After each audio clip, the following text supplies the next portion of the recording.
Hanggang ngayon, hindi pa rin ako makatulog ng walang ilaw. Hindi ko na rin kaya ang katahimikan. Kailangan laging may ingay, telebisyon, electric fan, kahit ano. Dahil kapag masyadong tahimik, naririnig ko na naman sila. Ang pag-type nila sa keyboard na walang tigil, ang mahinang kaluskos ng kanilang mga paggalaw, at ang mga boses na pilit ginagaya ang mga boses ng mga taong minsan kong nakasama. Minsan kong tinuring na mga katrabaho. Ito ang kwento kung paano nasira ang buhay ko sa loob lang ng ilang linggo. Ito ang kwento ng graveyard shift ko sa isang BPO sa Alabang, kung saan nalaman ko na hindi lahat ng kasama mo sa opisina ay tao. Nagsimula ang lahat dahil sa pera. Palagi namang doon nagsisimula, hindi ba? Sariwa pa lang akong graduate noon, puno ng pangarap at pag-asa, pero ang katotohanan ay mabilis akong sinampal. Mahirap maghanap ng trabaho, lalo na kung wala kang experience. Halos 6 na buwan na akong nagpapasa ng resume sa kung saan-saan. Ang ipon ko, paubos na. Ang pasensya ng mga magulang ko, ramdam kong numinipis na rin. Kaya nang may tumawag sa akin na BPO company mula sa Alabang, para akong nabunutan ng tinik. Isang malaking kumpanya, kilala sa industriya. At ang offer, para sa isang baguhan na tulad ko, ay higit pa sa inaasahan ko. May isang catch, syempre. Graveyard shift. At para sa isang bagong account na highly confidential daw. Para sa akin, walang problema. Ang mahalaga ay may trabaho na ako. May sahod. Makakatulong na ako sa bahay. Kaya tinanggap ko agad. Ang training, ginanap sa main building nila sa Northgate. Maayos naman. 10 kaming batchmates. Masaya, magulo, tipikal na samahan ng mga bagong empleyado. Dito ko nakilala si Ana. Siya ang una kong naging kaibigan. Pareho kaming galing sa probinsya, parehong nangangarap na umasenso sa Maynila. Magaan siyang kasama, laging nakatawa, at siya ang nagpalakas ng loob ko sa mga panahong gusto ko nang sumuko sa training. Kaya natin to, Marco, lagi niyang sinasabi sa akin, sabay tapik sa balikat. Isipin mo na lang yung unang sahod. Starbucks everyday na. Pagkatapos ng isang buwang training, inanunsyo kung sino ang mga papasa at mapupunta sa production floor. Sa 10, 4 lang kaming napili para sa bagong account na yon. Ako, si Ana, isang babaeng nagngangalang Jess, at isang lalaking si Kevin, na siyang ginawa nilang pansamantalang team lead. Si Jess, mas bata sa amin. Kengkoy at medyo pabaya. Laging may hawak na telepono, laging nagsiselfie. Si Kevin naman ang kabaligtaran. Mukhang masungit, mayabang. Siya raw ang pinakamagaling sa training, kaya siya ang ginawang leader. Laging nakaporma, laging mayabang magsalita. Taga Maynila, at ipinapamukha niya sa aming mga taga-probinsya na mas angat siya. Ang mas nakakagulat ay ang lokasyon ng aming production floor. Hindi pala iyon sa main building kung saan kami nag-training. Dinala kami sa isang mas lumang building sa kabilang kanto. Sa labas, mukha itong moderno. Salamin ng mga pader, may malaking logo ng kumpanya. Pero nang pumasok kami, ibang-iba ang pakiramdam. Malamig. Masyadong malamig. Yung lamig na hindi galing sa aircon. Yung lamig na kumakapit sa buto. Sinamahan kami ng isang human resources representative sa ika-14 na palapag. Habang paakyat kami sa elevator, napansin kong kami lang ang nandoon. Walang ibang empleyado. Ang sabi ng HR sobrang bago pa raw ng account kaya kaunti pa lang sila. Ang buong ika-14 na palapag daw ay para lang sa amin. Para raw mapanatili ang confidentiality ng project. Pagbukas ng pinto ng elevator, isang malawak na opisina ang sumalubong sa amin. Bago ang mga cubicle, bago ang mga computer, kumikinang sa linis ang sahig. Pero ang katahimikan nakakabingi. At ang lamig mas tumindi pa. Ito na ang magiging tahanan nyo sa susunod na mga buwan, guys, sabi ng HR, pilit na pinapasigla ang boses. Ang team ninyo ang pioneer para sa Project Nightingale. May isa pang grupo ng mga ahente na nandoon na. Mga 6 sila, nakaupo sa bandang gitna ng floor. Sila raw ang core team na nauna ng sinanay. Sila ang mga tenured na empleyado. Tumango lang sila sa amin nang kami ay ipinakilala. Walang ngiti. Walang reaksyon. Nakatutok lang ang mga mata nila sa kanilang mga monitor, at ang tanging maririnig mo mula sa kanilang pwesto ay ang sabay-sabay na kalampag ng mga keyboard. Hayaan nyo na sila, bulong ni Kevin sa amin. Mga weirdo. Akala mo kung sinong magagaling. Tayo ang rising stars dito. Hindi ko pinansin ang kayabangan ni Kevin. Ang atensyon ko ay nasa core team. May kakaiba sa kanila. Ang paraan ng pag-upo nila, diretsyo ang likod, halos hindi gumagalaw. Ang paraan ng pag-type nila, mabilis at mekanikal, walang palya, walang pahinga. Para silang mga robot. Ang unang gabi namin sa production floor ay nagsimula. Ang trabaho pala ay simple lang. Data entry. Pero sobrang sensitibo raw ng data, kaya kailangan ng matinding focus. Bawal ang cellphone sa floor. Bawal ang personal na gamit. Lahat ng kailangan namin ay nandoon na. Habang nagtatype ako, hindi ko maiwasang sumulyap sa core team. Sa loob ng 2 oras, ni isa sa kanila ay hindi tumayo, hindi uminom ng tubig, hindi nag-inat. Nakatitig lang sila sa screen. Para bang nakaprograma. Ang weird nila, no, bulong ni Ana mula sa cubicle sa tabi ko. Oo nga, sagot ko. Parang hindi napapagod. Hayaan mo na, sabi niya. Baka ganyan talaga kapag tenured ka na. Super focused. Sinubukan kong ibaling ang aking atensyon sa trabaho. Kailangan kong mag-perform ng maayos. Ito na yung chance ko. Pero may isang pakiramdam sa loob ko na hindi mapakali. Isang pakiramdam na may mali. May mali sa lugar na ito. Unang break time. 10 minuto. Tumayo kaming 4. Si Kevin, si Jess, si Ana, at ako. Nagtungo kami sa pantry. Ang core team, hindi man lang gumalaw sa kanilang mga upuan. Hindi ba sila magbe-break? Tanong ni Jess. Baka mamaya pa. O baka hindi na. Mga robot yata yan, pabirong sabi ni Kevin. Mas maganda nga yan. Mas mataas ang stats nila, mas malaki ang bonus ng buong team. Huwag na kayong maingay. Habang nagtitimpla ako ng kape, napatingin ako sa labas ng bintana ng pantry. Kitang-kita ang mga ilaw ng alabang. Ang mga sasakyan na dumadaan sa Skyway. Isang normal na gabi sa isang abalang syudad. Pero sa loob ng 14 na palapag na ito, parang nasa ibang mundo kami. Isang malamig at tahimik na mundo. Bumalik kami sa aming mga pwesto. Sa pagdaan ko sa likod ng core team, may naamoy ako.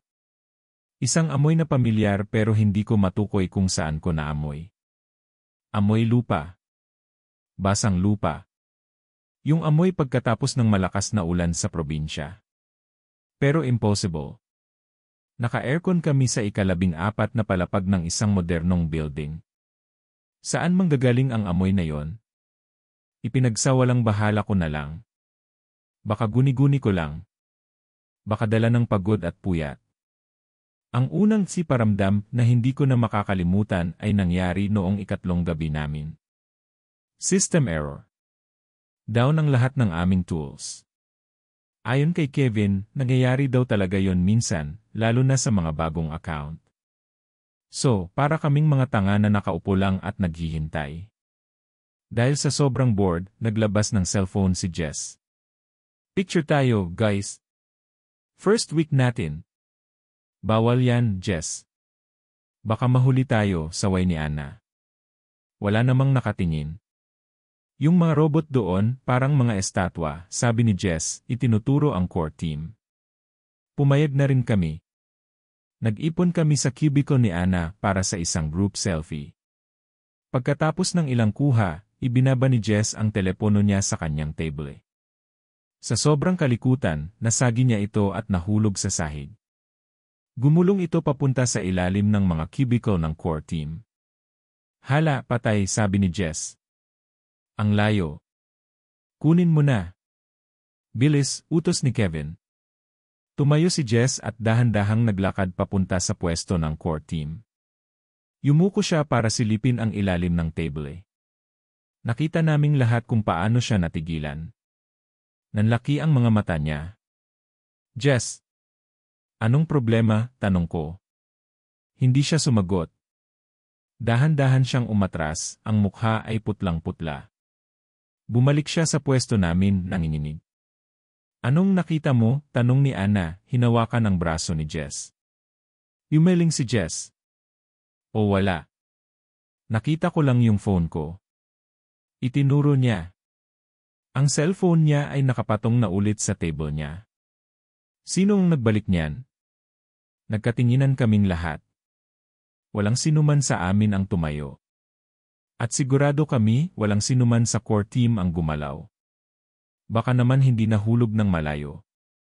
Baka gumulong lang pabalik, sabi ni Kevin, pilit na naghahanap ng lohikal na paliwanag. Pero alam naming lahat na malayo ang pinaggulungan nito. Imposibleng bumalik iyon ng kusa. Kinuha ni Jess ang cellphone niya. Tiningnan niya ang screen. At doon, nakita naming lahat. May basag. Isang maliit na basag na parang gagamba sa gilid ng screen. At may naiwang marka sa screen. Isang marka ng daliri na medyo mahaba at payat. At malamig. Sobrang lamig ng telepono para itong nanggaling sa freezer. Bago to, sabi ni Jess, nanginginig ang boses. Wala tong basag kanina. Huwag kang ang praning, Jess, sabi ni Kevin, pero halata sa boses niya na kinakabahan na rin siya. Baka nabasag noong nahulog. Normal yan. Hindi na kami nakapagsalita. Sakto namang bumalik ang system. Nag-announce si Kevin na back to work na. Pero sa buong magdamag na yon, hindi na maalis sa isip ko ang nangyari. Ang cellphone na kusang bumalik. Ang basag. Ang malamig na marka ng daliri. At ang core team, patuloy lang sa pagtatype. Walang inik. Walang emosyon. Para bang walang nangyari. Kinabukasan, sinubukan naming maging normal. Nagbibiruan pa rin kami sa pantry. Pero may nagbago na. May tensyon na sa pagitan naming apat. Si Jess, hindi na kasing likot. Palagi na siyang tahimik at nakatingin sa core team. Si Ana, pilit na nagiging masayahin, pero nakikita ko sa mga mata niya ang takot. Ako naman, mas naging mapagmasid. Pinakikiramdaman ko ang bawat galaw, bawat tunog sa paligid. Si Kevin lang ang tila hindi apektado. O pilit na hindi nagpapaapekto. Guni-guni niyo lang yan, sabi niya. Stress lang yan. First job niyo kasi. Mag-focus na lang kayo sa trabaho. Isang gabi, habang pauwi na kami, sumabay ako kay Ana sa elevator. Marco, natatakot na ako, pag-amin niya ng kami na lang dalawa. Ako rin, Ana. May mali talaga dito. Napansin mo ba yung mga paa nila? Tanong niya. Anong paa? Kanina, kunwari may pinulot ako sa sahig para silipin sila sa ilalim ng table, kwento niya. Marco, yung mga sapatos nila sobrang linis. Walang alikabok, walang gasgas. Para bang hindi pa nagagamit. At yung sahig sa ilalim ng mga upuan nila, sobrang dumi. Puno ng lupa at tuyong dahon. Natigilan ako. Naalala ko yung amoy na naamoy ko noong unang gabi. Amoy basang lupa. Kailangan nating mag-ingat, Ana, sabi ko. Anong gagawin natin? Hindi naman tayo paniniwalaan ni Kevin. At pag nag-report tayo sa HR, baka isipin nila na nababaliw na tayo. Baka matanggal pa tayo sa trabaho. Tama siya. Nasa isang sitwasyon kami na kami lang ang makakaintindi. Isang sitwasyon na nagpaparamdam sa aming kami ay isolated. Nakakulong sa 14 na palapag kasama ang mga nilalang na hindi namin maintindihan. Lumipas ang mga araw. Mas lumala ang mga paramdam. Minsan, may maririnig kaming mahinang bulong mula sa kabilang parte ng office, pero kapag tiningnan namin, walang tao. Minsan, may makikita kaming anino sa gilid ng aming mga mata, isang anino na mabilis na nawawala. Nagsimula akong mag-research. Sa mga gabi na hindi ako makatulog, binubuksan ko ang laptop ko at naghahanap ng mga kwento tungkol sa mga engkanto, mga aswang, mga nilalang na kayang mag-anyong tao. May nabasa ako tungkol sa mga doppelganger o mga changeling. Mga nilalang na nagnanakaw ng anyo ng isang tao at nabubuhay kasama ng mga mahal nito sa buhay nang hindi nila namamalayan. Pero ang mas nakakakilabot ay ang mga kwento tungkol sa mga modern urban legends. Mga kwento tungkol sa mga multo sa call center. Mga elemental na nakatira sa mga lumang gusali. Sinabi ko ito kay Ana. Pareho kaming natakot pero wala kaming magawa kundi ang magpatuloy. Kailangan namin ng trabaho. Isang gabi, dinala ni Jess ang kanyang tumbler na puno ng mainit na tsokolate. Favorite niya yon. Iniwan niya ito sa kanyang table habang nagpunta sa banyo. Pagbalik niya, kinuha niya ang tumbler at uminom. Bigla niyang ibinuga ang laman ng bibig niya. Aray! Ang lamig, sigaw niya. Nagtaka kami. Paanong magiging malamig yon kalalagay lang niya ng mainit na tubig. Lumapit ako at hinawakan ang tumbler. Para itong yelo sa lamig. Kahit ang labas ng metal na tumbler ay may namumuong hamog. Impossible. Ano ba yan, Jess? Baka naman malamig na tubig ang nailagay mo, sabi ni Kevin iritado. Hindi. Sigurado ako. Kakatimpla ko lang nito, giit ni Jess, naiiyak na sa takot at pagkalito. Tumingin kaming lahat sa direksyon ng core team. Lahat sila ay nakatigil sa pagtatype. Lahat sila ay nakatingin sa amin. Ang mga mukha nila, blanko pa rin. Pero ang mga mata nila para bang nag-aapoy sa galit. Isang malamig na galit. Iyon ang unang beses na nakita namin silang tumingin sa amin ng sabay-sabay. At sa sandaling iyon, alam ko na. Alam nilang alam namin.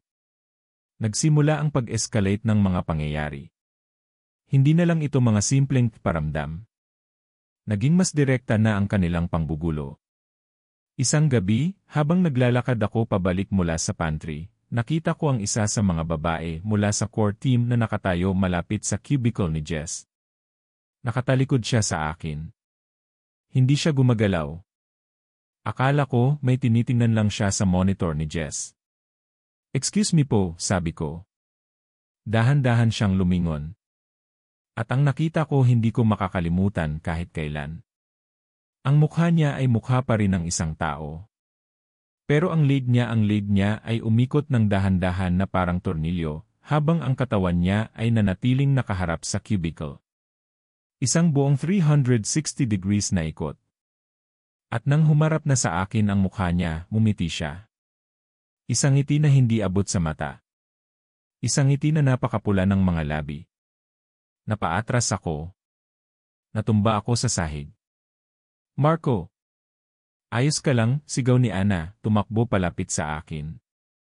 Nang tumingin ulit ako, yung babae ay nakaupo na ulit sa pwesto niya, nagtatype na para bang walang nangyari. Nakita niyo ba yon? Tanong ko, nanginginig. Yung leg niya umikot. Ano nang umikot? Tanong ni Kevin, lumapit din. Marco, tumayo ka dyan. Nag-ilusyon ka na naman. Pagod lang yan. Hindi. Sigurado ako sa nakita ko. Tiningnan ako ni Ana. Alam kong naniniwala siya sa akin, pero takot din siyang magsalita. Si Jess, nakatingin lang sa sahig, umiiling. Simula noon, ako na ang naging target. Kapag naglalakad ako, nararamdaman kong may nakasunod sa akin. Sa aking peripheral vision, nakikita ko ang kanilang mga anino na gumagalaw. Sa tuwing mag-isa ako sa pantry, naririnig ko ang pangalan ko na binubulong sa hangin. Marco. Marco Lee. Isang boses na malamig at walang buhay. Sinubukan kong mag-report sa HR. Nagdahilan akong masama ang pakiramdam ko at gusto kong mag-usisa tungkol sa paglipat ng department. Ang sabi lang nila, sayang naman, Marco. Maganda ang performance mo. Project Nightingale is a very high priority account. We can't afford to lose pioneers like you. Wala akong nagawa. Para akong nakakulong. Nagsimula akong maging paranoid. Hindi na ako makakain ng maayos. Hindi na ako makatulog. Bawat anino, bawat kaluskos, kinatatakutan ko.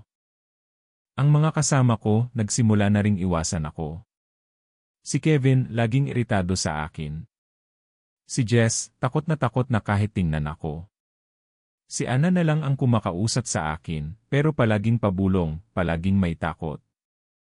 Pinag-initan ka nila, Marco, sabi niya isang beses. Dahil ikaw ang unang nakapansin. Ikaw ang hindi natatakot na magsalita. Ang gabi ng point of no return ay isang Biyernes. Huling araw ng trabaho para sa linggong iyon. Lahat kami ay pagod na at gusto nang umuwi. Si Jess, masama ang pakiramdam buong gabi. Namumutla siya at laging hawak ang tiyan. Bandang 3:00 ng madaling araw, nagpaalam siyang mag-CR. Lumipas ang 10 minuto. 15 minuto. 20 minuto. Hindi pa rin bumabalik si Jess. Nasaan na yon si Jess? Baka natutulog na naman sa banyo, sabi ni Kevin, naiinis. Ana, pakitingnan nga. Tumayo si Ana. Samahan mo ko, Marco. Tumango ako. Habang naglalakad kami papunta sa banyo, ramdam na ramdam ko ang lamig. Mas matindi kaysa dati. At ang amoy ng basang lupa, mas matapang. Pagdating namin sa pinto ng banyo ng mga babae, kumatok si Ana. Jess, okay ka lang? Walang sumasagot. Sinubukan naming buksan ang pinto. Nakalock. Jess! Buksan mo to, sigaw ni Ana. Katahimikan. Bumalik kami kay Kevin. Nakalock, Kevin. Ayaw sumagot. Nainis si Kevin. Tumayo siya at malalakas na kumatok sa pinto. Jess! Ano ba? Pag hindi mo binuksan to, I report kita sa EK for sleeping on the job. Wala pa ring sagot. Pero may narinig kami mula sa loob. Isang tunog. Isang mahinang tunog ng pag-crack. Parang tunog ng mga buto na nababali. Nagkatinginan kami, ang mga mukha namin ay puno ng takot. Humanap tayo ng paraan para buksan to, sabi ni Kevin, ang boses niya ay nanginginig na sa unang pagkakataon. Sinubukan naming sipain ang pinto, pero sobrang tibay. Hanggang sa narinig namin ang tunog ng lock na dahan-dahang bumubukas. Click! Dahan-dahang bumukas ang pinto. Ang banyo madilim. Ang mga ilaw ay patay. Tanging ang liwanag mula sa office floor ang nagbibigay ng kaunting ilaw. Jess, mahinang tawag ko. At doon, mula sa kadiliman ng huling cubicle, may lumabas. Si Jess. Pero hindi siya si Jess. Nakatayo siya doon, nakasuot pa rin ng kanyang damit. Pero ang postura niya mali. Ang paraan ng pagtayo niya ay parang sa isang manika na hindi maayos ang pagkakatayo. Ang kanyang mga braso ay nakabitin sa gilid sa isang anggulo na hindi natural. Jess, anong nangyari sa'yo? Pinag-alala mo kami, sabi ni Kevin, pilit na pinapakita na hindi siya takot. Dahan-dahang itinaas ng Jess thing ang kanyang ulo. Ang kanyang mukha ay si Jess, pero ang mga mata niya walang buhay. Blanko. Itim na butas sa gitna ng kadiliman. At mumiti siya. Isang ngiti na napakalawak, mas malawak kaysa sa normal na kayang gawin ng isang tao. Ang mga gilid ng kanyang bibig ay umabot hanggang sa malapit sa kanyang mga tainga. At sa pagngiti niya, narinig namin ulit ang mahinang crack ng mga buto. Okay lang ako, sabi ng Jess thing. Ang boses ay boses ni Jess, pero mali ang tono. Walang emosyon. Mekanikal. Medyo inayos ko lang ang sarili ko. Napaatras kaming tatlo. Ang takot ay parang malamig na tubig na bumuhos sa aming mga katawan. Sa sandaling iyon, ang lahat ng ilaw sa 14 na palapag ay namatay. Kadiliman. Total na kadiliman. Ang tanging maririnig ay ang aming mga hininga na puno ng takot. At pagkatapos, ang tunog. Ang tunog na hindi ko makakalimutan. Ang sabay-sabay na pagtayo ng core team mula sa kanilang mga upuan. Ang tunog ng 6 na upuan na gumagalaw. Ang tunog ng 6 na pares ng paa na nagsisimulang maglakad sa sahig. Papalapit sa amin. Takbo, sigaw ni Kevin. Nagsimula kaming magkanya-kanyang takbo sa dilim. Hindi namin alam kung saan kami pupunta. Naririnig ko ang sigaw ni Ana sa di kalayuan. Naririnig ko ang pagmumura ni Kevin. At naririnig ko sila. Ang kanilang mga yapak, mabilis at hindi regular. Ang kanilang mga paghinga na parang mga bulok na hangin. At ang mga tunog. Mga tunog ng mga buto na nagka-crack, mga kasukasuan na tumutunog. Nagtago ako sa ilalim ng isang mesa. Pinipigilan ko ang aking paghinga. Ang puso ko ay parang lalabas sa aking dibdib.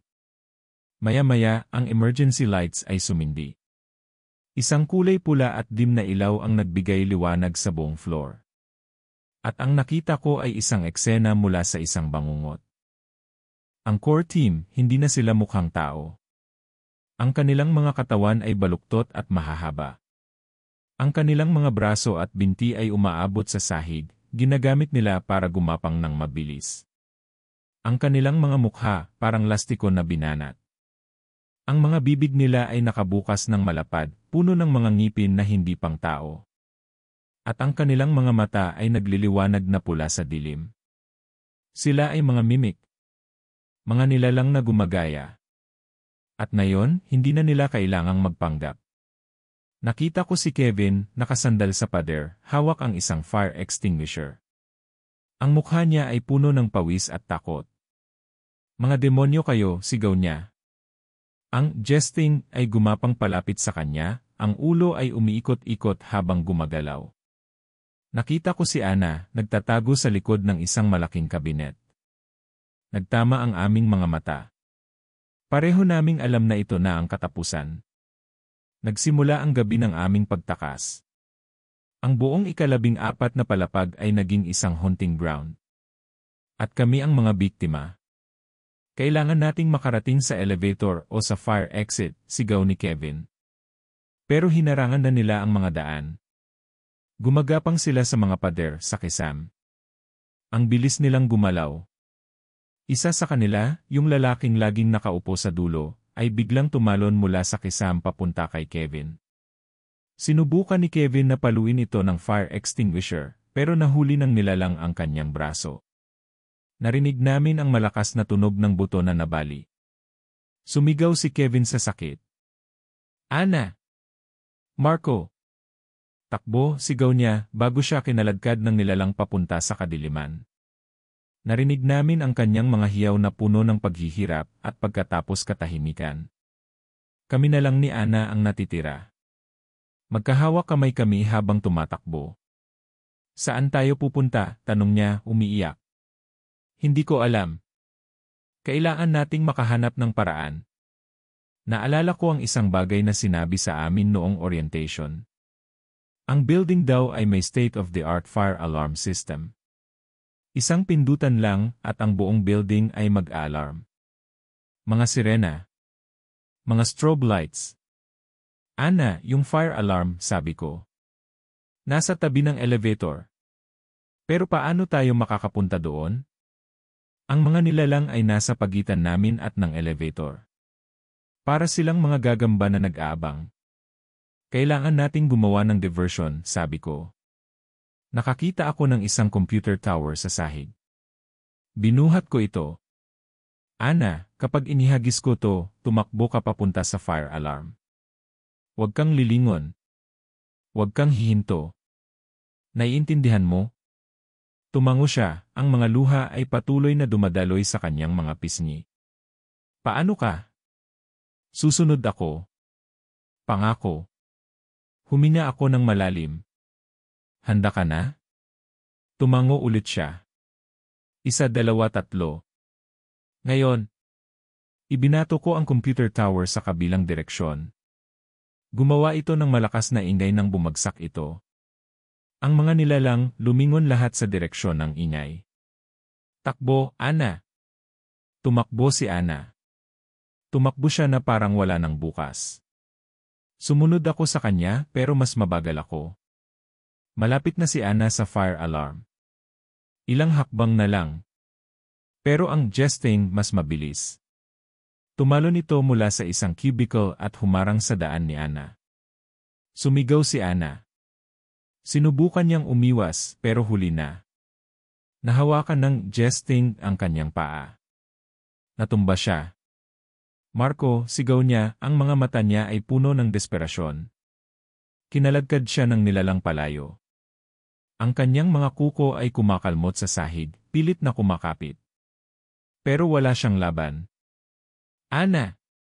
Ang huling nakita ko sa kaibigan ko ay ang kanyang kamay na nakaabot sa akin, bago siya tuluyang nilamon ng kadiliman. Naiwan akong mag-isa. Nakatayo sa gitna ng office floor. Lahat sila, ang mga mimik ay nakatingin na sa akin.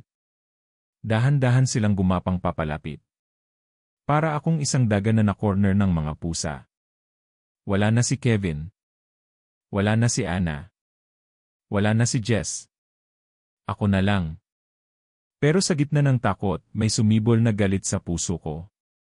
Galit para sa mga nilalang na ito. Galit para sa nangyari sa mga kaibigan ko. Hindi. Hindi ako magpapatalo ng ganito. Tumingin ako sa fire alarm. Yun na lang ang pag-asa ko. Tumakbo ako. Hindi ko na ininda ang pagod. Hindi ko na ininda ang takot. Tumakbo lang ako ng tumakbo. Ang mga nilalang ay humahabol sa akin. Nararamdaman ko ang kanilang malamig na hininga sa aking batok. Naririnig ko ang kanilang mga kaluskos sa likuran ko. Isang kamay ang humawak sa aking binti. Isang kamay na mahaba, payat, at sobrang lamig. Natumba ako, ilang pulgada na lang ang layo mula sa fire alarm. Gumapang ako. Bawat pulgada ay isang pakikipaglaban. Ang mga kuko nila ay kumakalmot sa aking likod, sa aking mga binti. Naramdaman ko ang mainit na dugo na dumadaloy sa aking balat. Pero hindi ako tumigil. Inabot ko ang aking kamay. Ang aking mga daliri ay dumampi sa salamin ng fire alarm box. Ginamit ko ang lahat ng natitira kong lakas. Sinuntok ko ang salamin.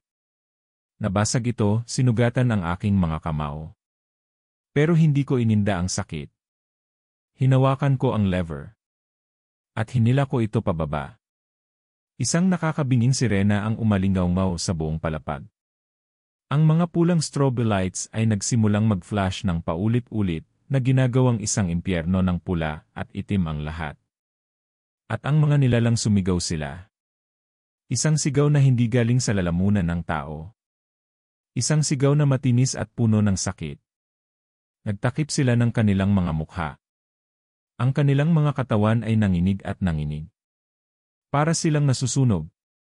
Ang matinding tunog at ang kumukutitap na ilaw ay nakakasakit sa kanila. Iyon na ang pagkakataon ko. Habang sila ay nalilito at nasasaktan, tumayo ako at tumakbo papunta sa fire exit. Tinulak ko ang pinto at bumulusok ako pababa sa hagdanan. Takbo. Takbo. Takbo. 14 na palapag ang tinakbo ko pababa. Hindi ako lumingon. Hindi ako huminto. Ang tanging nasa isip ko ay ang makalabas. Makalayo. Nang marating ko ang ground floor, tinulak ko ang pinto at lumabas ako sa kalsada ng Alabang.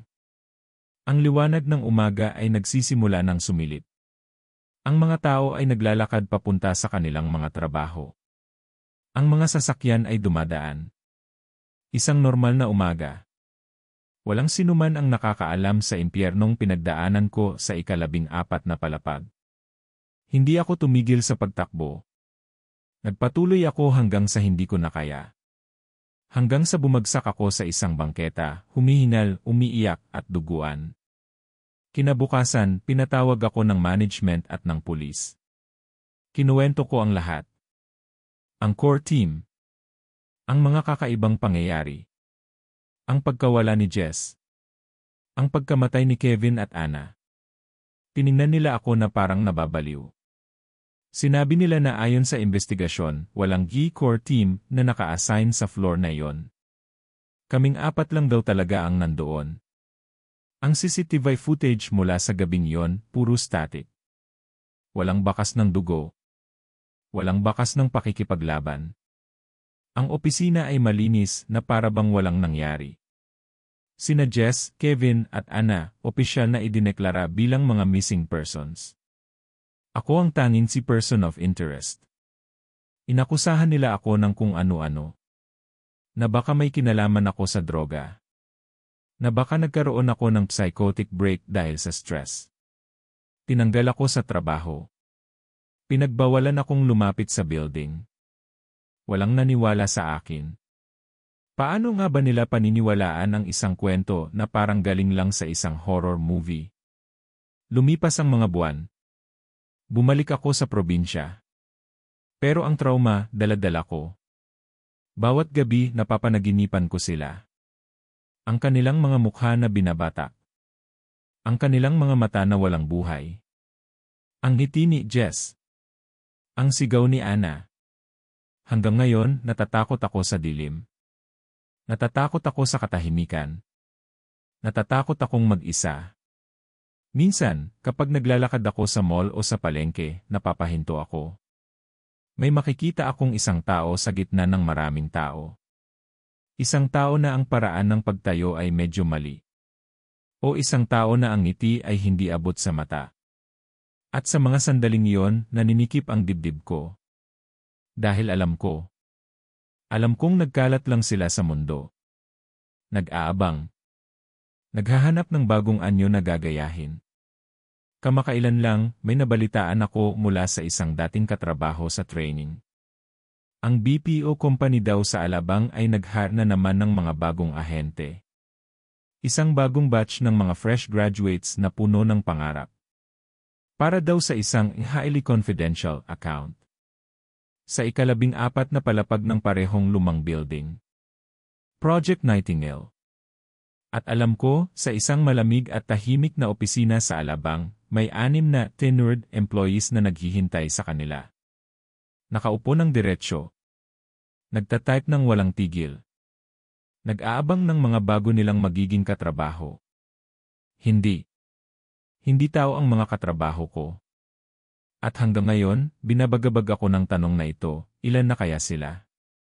Sino na kaya ang mga bago nilang anyo? Baka yung katabi mo ngayon sa bus. Baka yung security guard sa building nyo. O baka ako na ang susunod.